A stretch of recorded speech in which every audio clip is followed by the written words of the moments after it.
Adversity forces our evolution. Someone like me, I've dedicated myself to the commitment of humanity. That is what my life is for. That is all it's for. What I came to realize with all the experiences with narcissists is that someone like me doesn't really have a chance in this life. The reason is my awareness. You see, if you've ever had an awakening experience like mine, it entails a tremendous change in the architecture of the way that you see things. And it empowers a whole nother level of intelligence. And see, that intelligence is available to all people. The way that I see you and that I see me is we're all human beings.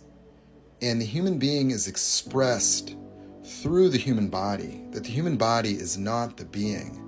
The human body is the machine. But you see, all the machines are very similar in nature.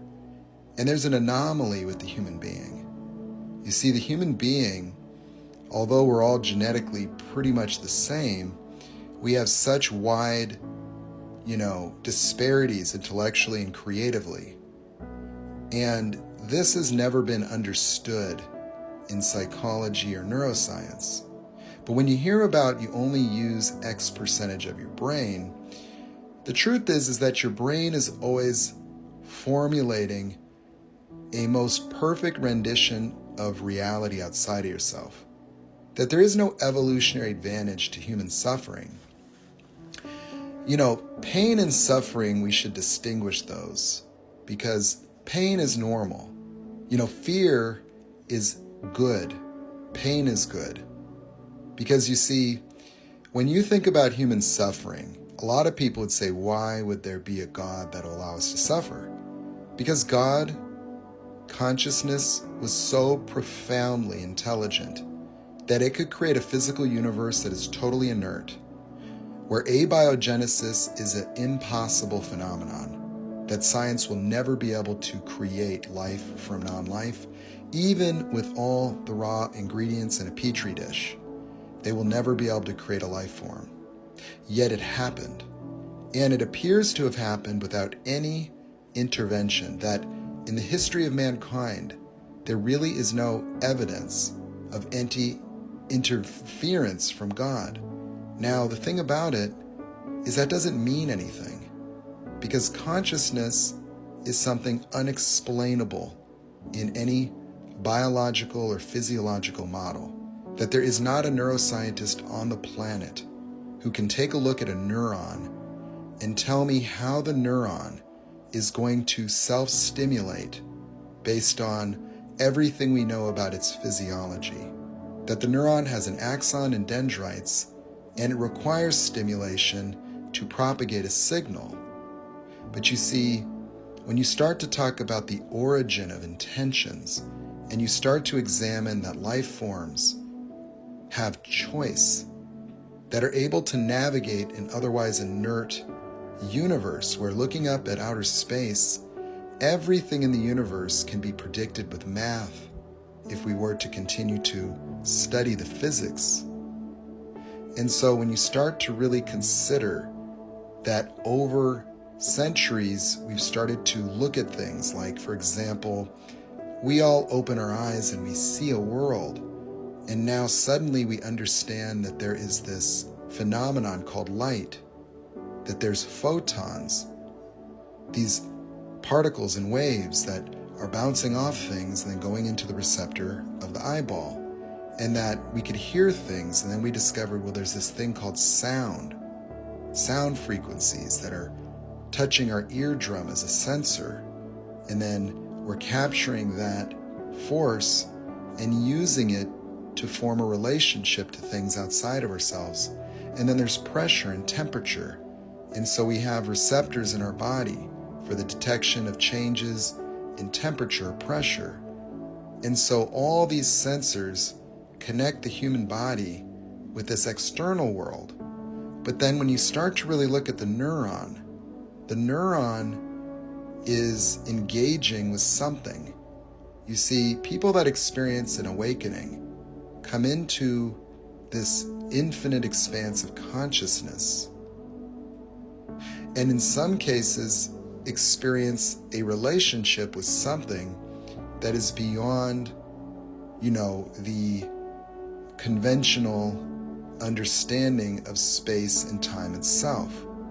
That consciousness appears to be at the very source of all creation.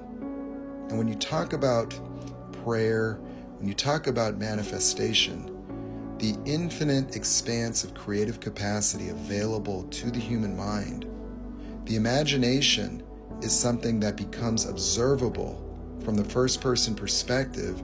Your imagination solves problems for you. It invents solutions. And the using of every memory you have and everything subconscious to your current momentary experience also becomes totally viewable to you. That the experience of awakening unifies the total sum of everything in your subconscious with your conscious mind, where you've been walking around with blinders on, but you see your eyes have been open and so have your ears. And there's been emotional experiences that you have never felt because they just were not included. You see, in some religious texts, they call that a revelation. And people could not explain the vast amounts of knowledge, awareness, and wisdom that would automatically form. And you see people meditating to connect to some kind of universal conscious thing or some kind of library they think is in the outer space.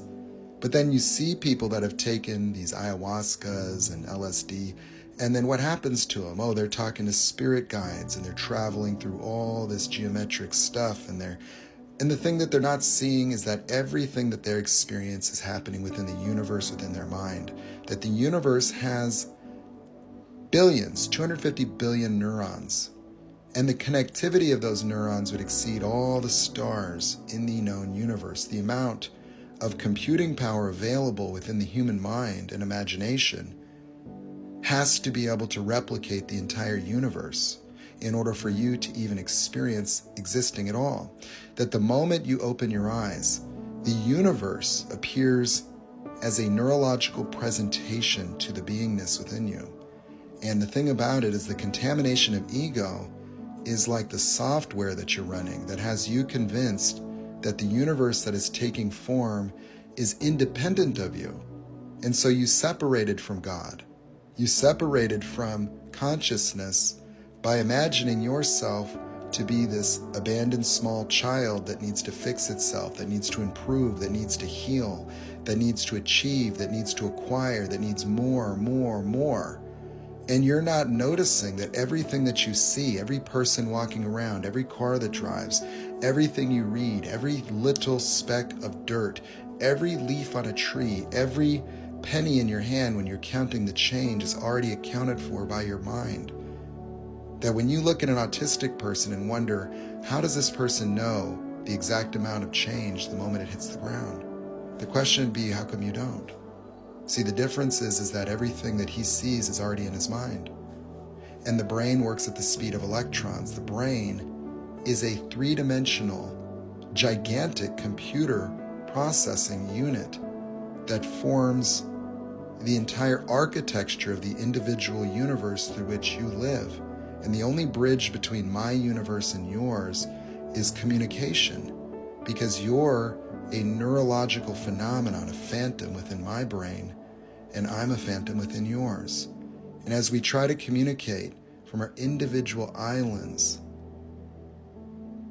we fail because we decide that within my mind I get to create and determine and decide and choose and believe and form a dogmatic relationship to you.